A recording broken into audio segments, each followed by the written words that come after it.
میں آج آپ کے اس پریس کلب کے حوالے سے ایک بڑا انکشاف کرنا چاہتا ہوں کہ ملٹری جو ہماری MI ہے، ملٹری انٹیلیجنس، اس نے 10 آدمیوں کا نام ہٹ لسٹ کے طور پر شائع کیا ہے کہ ان کو ہم قتل کریں گے۔ تو الحمدللہ اس میں 7ویں نمبر پر میرا نام موجود ہے۔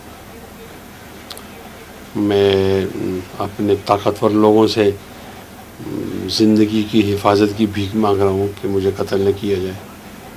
میں نے کوئی ایسا جرم نہیں کیا، میں پاکستانی شہری ہوں، محبت ہوں، مجھے کیوں قتل کیا جا رہا ہے؟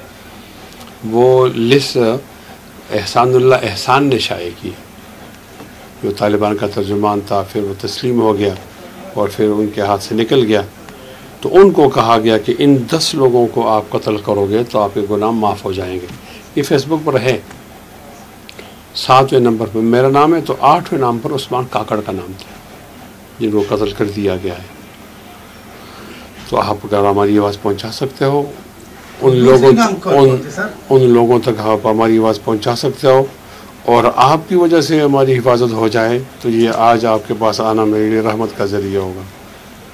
یہ 10 نام ہیں۔ پہلے 4 نام جو ہیں وہ PTM کے ہیں، منظور پشتین، علی وزیر اور محسن داور اور ڈاکٹر سید عالم محسود۔ 5واں نمبر افراز صاحب ہٹک کا ہے اور 6واں نمبر جو ہے فرحت اللہ بابر کا ہے۔ 7واں نام میرا ہے اور 8واں نام عثمان کاکڑ کا تھا اور 9واں نام جو ہے وہ ایک خاتون ہے گلالئی اسماعیل اور 10واں نام جو ہے وہ عالم زیب محسود کا ہے۔ ایک رسالہ ہے انگریزی کا گارڈین، انہوں نے اس کا انٹرویو لیا ہے تو اس کو شائع کیا۔ پھر لوگ اس فیس بک کی اس ID کو یا پوسٹ کو فیک سمجھ رہے تھے، تو پھر اس نے زبانی بھی اس طرح کہا ہے کہ انہوں نے مجھے کہا ہے کہ ان 10 لوگوں کو قتل کرو، تو ان لوگوں کی حفاظت کرو اور ورنہ یہ قتل ہو جائیں گے۔ اور میں نے قتل نہیں کیا، انکار کیا، تو کسی اور نے تو قتل انکار نہیں کرنا۔ اور میں آپ کو دلچسپ بات بتاؤں، اسی بنیاد پر میں اپنے DPO کے پاس ہمیں درخواست بھیجی کہ مجھے سیکورٹی فراہم کی جائے، تو انہوں نے سیکورٹی فراہم کرنے سے انکار کر دیا۔